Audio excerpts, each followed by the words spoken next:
Good morning and welcome back to Other Worlds Wednesday here on Gaming with ADHD.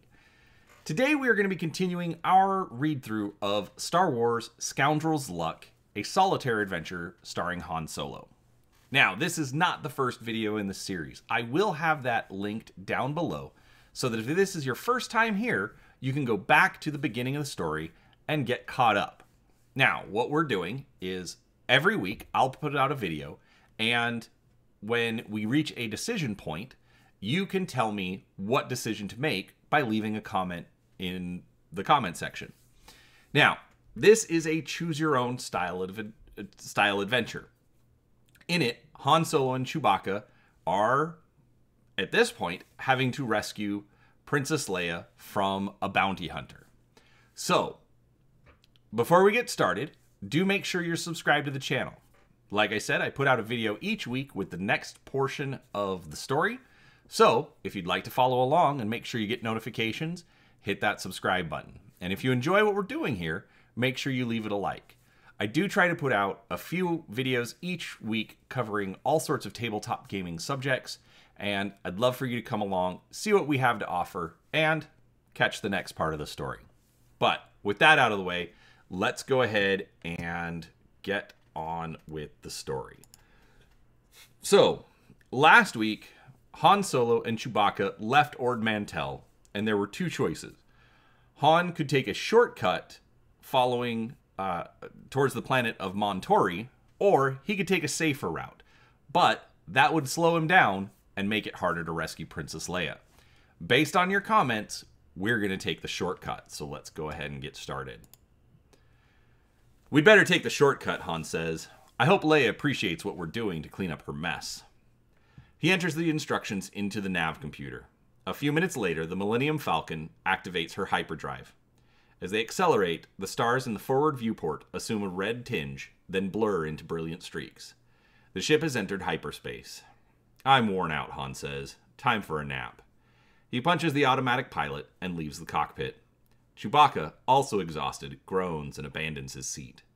For the next 4 days, Han and Chewbacca do little but sleep, work on the Falcon, and ask each other who Alfreda Goot might be. Try as they may, however, neither smuggler can hazard a guess as to Alfreda's identity. She is an unknown quantity, and, like all good gamblers, Han dislikes unknown quantities. Late on the 4th day, as Han and Chewie are listing all the female smugglers they know for the 50th time, the hyperdrive cutout alarm sounds. Han scurries into the cockpit. They are approaching Montori. If he has miscalculated their course, the hyperdrive cutout has activated because it detects the planet's gravity well in their path, in which case they will be lucky to escape with their lives. After checking the nav computer, however, the Corellian breathes a sigh of relief. The sensors have detected several small wells and dropped out because of their proximity. The larger gravity well of the planet still lies 10,000 kilometers ahead. Nothing to worry about, Chewie, Han calls. It looks like it's just some asteroids and a rogue moon. The Falcon decelerates and enters real space. There is a momentary flicker in all the ship's systems as the freighter automatically hooks in a new power cell to replace the one it has just drained. Han switches his attention to the flight computer, preparing to take manual control of the freighter. Chewbacca groans, his face glued to the viewport. What is it? Han continues plotting asteroid locations. Hey, that moon's accelerating, he mutters. And there are 3 more asteroids behind us. Ugh, Chewbacca roars. I'll be there in a bit, Han returns impatiently. The numbers flashing across his screen don't make sense, so the Corellian glances at the sensor's holodisplay. Wait who's ever seen a triangular moon? The Wookiee's response is instantaneous and deafening. Han looks out the viewport. It takes a moment to find the tiny pinpoints of light which have excited Chewbacca. When he does, Han also gasps in alarm. 2 pinpoints circle a larger fire prick. Each few seconds, bright light needles stab at the larger gleam. A still larger light point comes into view, also firing at the beleaguered gleam. Han turns his attentions to the flight computer. Now the numbers make sense. It looks like 2 fighters and a combat shuttle attacking a single corvette, he reports. It must be an Imperial boarding action. Montori, its snowy surface brilliantly reflecting the light of its distant yellow sun, hangs to starboard. 7 rings, each a different color of the rainbow, encircle the great orb.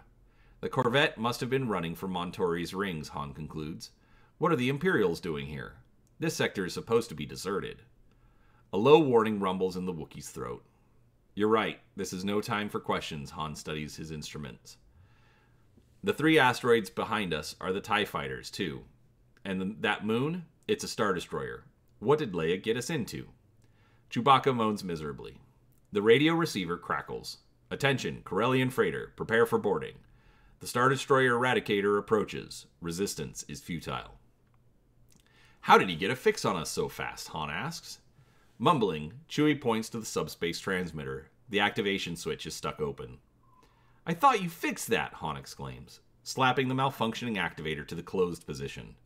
He also closes the receiving channel and then studies the rear sensor screen a moment longer. It's not as bad as I thought, he says eventually. We can probably polish off those 3 ties behind us before the Eradicator gets here. Oh? Chewbacca asks. You're right, Han grumbles, shifting his attention forward. Maybe we should rescue the Corvette. He returns to his instruments and does a couple of quick calculations. The ties on our tail won't catch up for a few minutes, and the Eradicator isn't much closer to the Corvette than she is to us. Han hesitates. A few minutes isn't much time to destroy 2 TIE fighters, an unarmed shuttle, rescue the Corvette's crew, and then escape. If something goes wrong with the forward attack, he will be trapped between the approaching Eradicator and the 3 TIE fighters. On the other hand, no matter what he does, he has to fight. Either the 3 ties on his tail, or the 2 ties in the Imperial shuttle ahead. Han and Chewbacca have drained 1 power cell from the Falcon's batteries of power cells and power cores during the hyperspace jump. Keep track of the number of power cells they used during the adventure. So at this point, we've used 1. So, we have a choice. Does Han help the Corvette, or does he engage the TIE fighters that are tailing him? That's up to you guys. Make sure you comment down below. Let me know what choice that I should make, and based on the comments I receive by Friday, I'll get that done for the next video next Sunday.